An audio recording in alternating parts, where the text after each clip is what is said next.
Hello, welcome to Do It Yourself channel. Today I will show you where to find the option and how to turn on your auto synchronization data in Samsung Galaxy S22 Ultra. To turn on the auto sync in our phone, we have to go to the settings.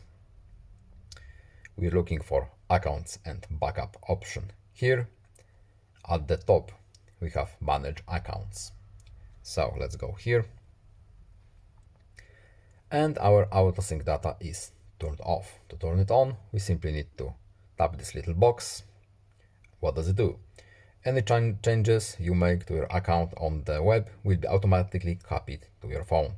Some accounts may also automatically copy any changes to make on the phone to the web. You make on the phone to the web. It just synchronizes your phone to whatever you are doing in your on your accounts that are connected to the phone. I hope this video was helpful to you. Please leave a like and subscribe. Have a nice day and see you in the next video. Goodbye.